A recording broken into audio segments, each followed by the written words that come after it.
Bismillahirrahmanirrahim. Assalamualaikum warahmatullahi wabarakatuh. Halo teman-teman, hari ini saya ingin sharing analisa XUSD untuk besok ya. Oke, kemarin saya 2 hari nggak bikin analisa, mohon maaf karena saya kurang enak badan. Oke, sini kita analisa dari time frame besar ya.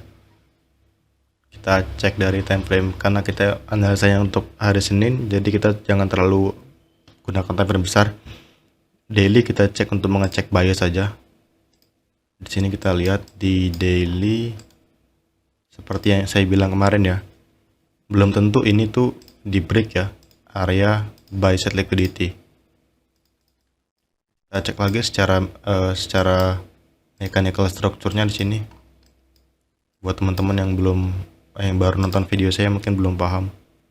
Oke.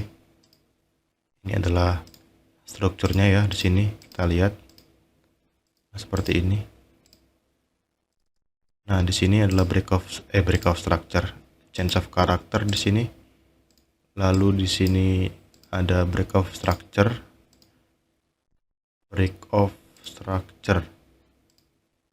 Kemudian yang di sini ini inducement ya.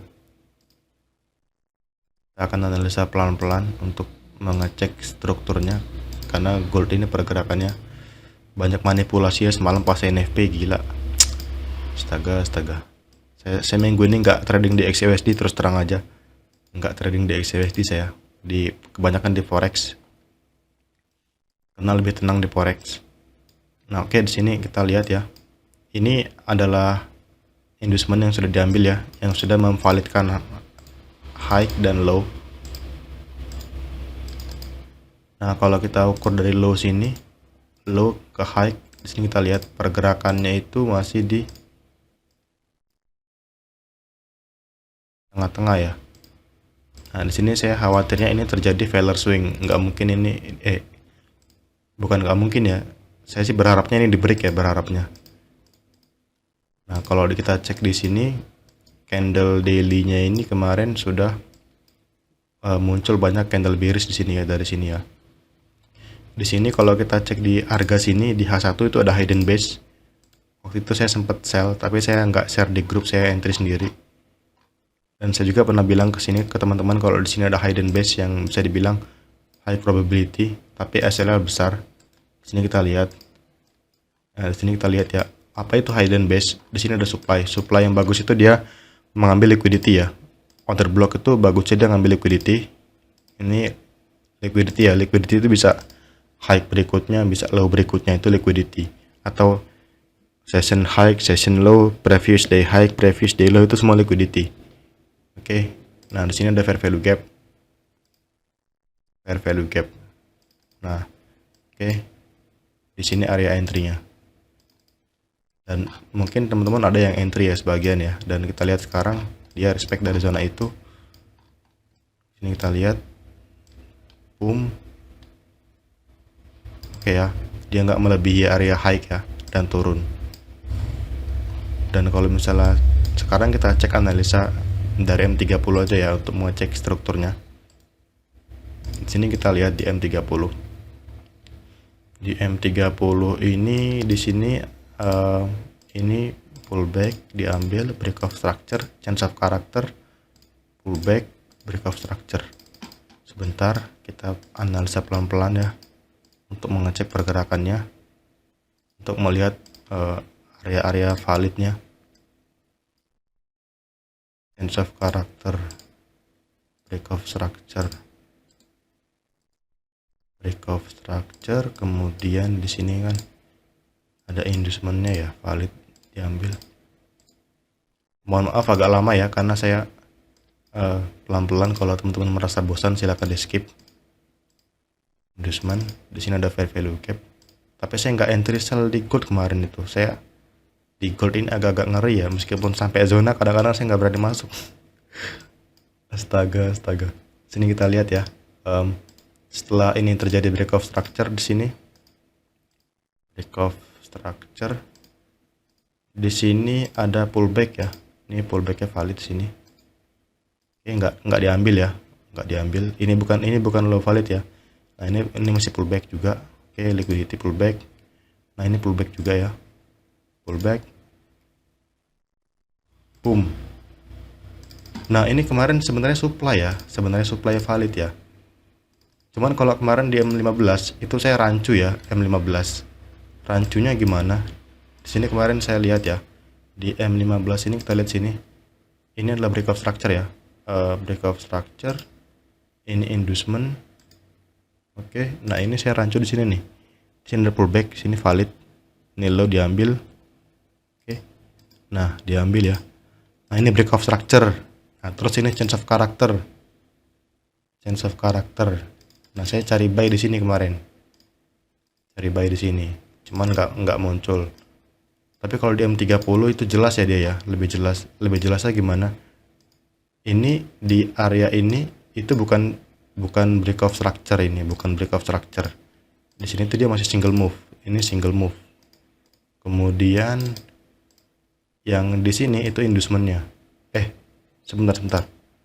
Inducementnya itu kita cek, ini pullback valid, pullback valid, pullback valid. Oh sorry, inducementnya yang di sini. Inducementnya di sini. Inducementnya di sini, dan yang di sini engineering liquidity. Apa itu engineering liquidity? Itu pullback terakhir yang dekat, yang di area dekat order block. Oke. Ini ada 3 pullback ya. 1 pullback, 2 pullback, 3 pullback. Nah, ini yang dekat terakhir yang diambil tuh inducement, yang dekat order block itu engineering liquidity gitu. Dia masuk order block sini lalu turun. Kemarin saya nggak kepikiran untuk sell limit ya, karena saya kemarin fokus M15.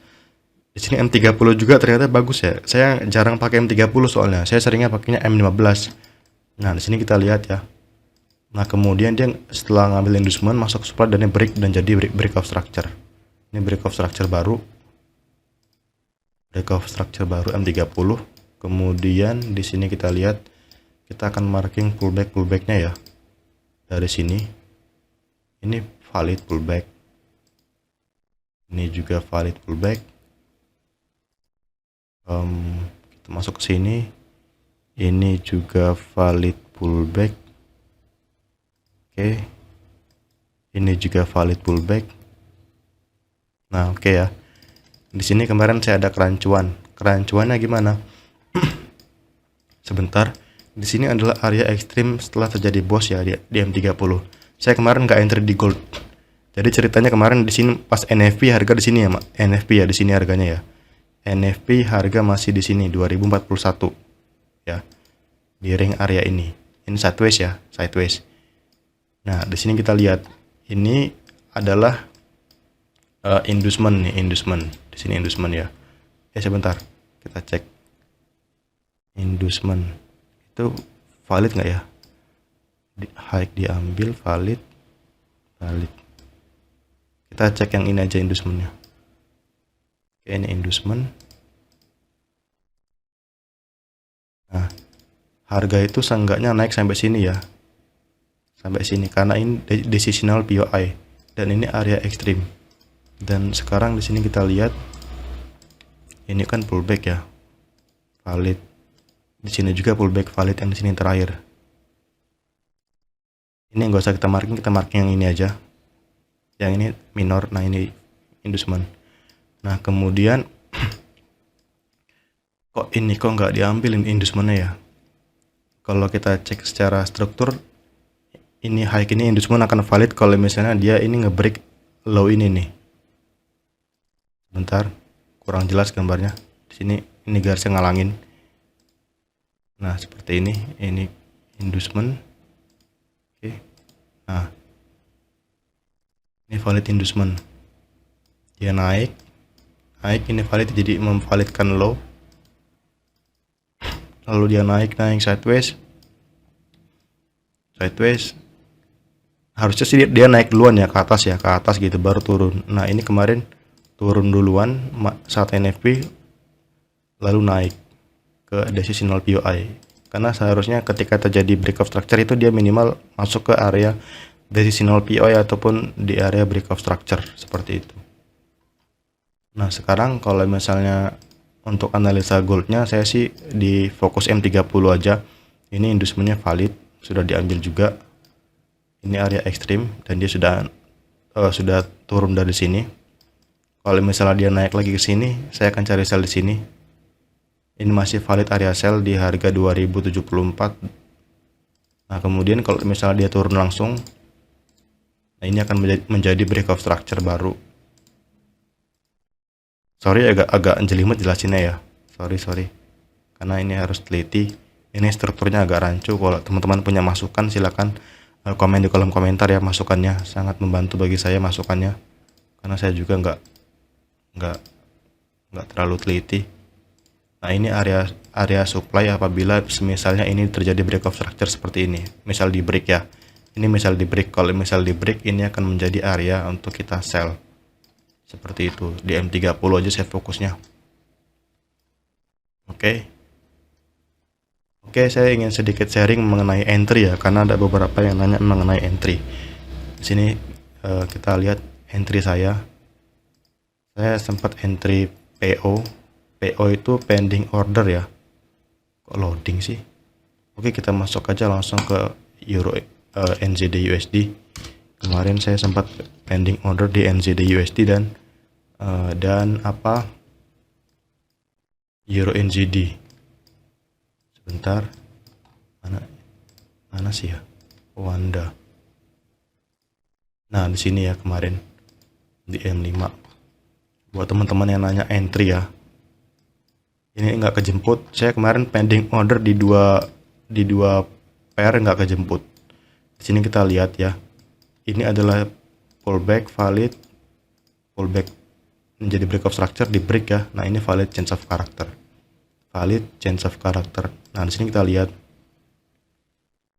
Di sini kita lihat ini area demand-nya setelah terjadi change of character dan dia belum naik sampai sini ya. Ini area budget liquidity minimal sampai sini naiknya. Nah, tapi di sini sebelum dia naik dia sempat membentuk 2 kali liquidity entry ya. Ini entry yang saya jarang pakai ya, dan karena ini jarang muncul, saya juga sharing di sini ya. Di sini kita lihat ini adalah order block ya. Nah, di sini dia membentuk liquidity di sini, trend liquidity. Nah, kita bisa buy di sini. Di sini bentuk lagi ya liquidity.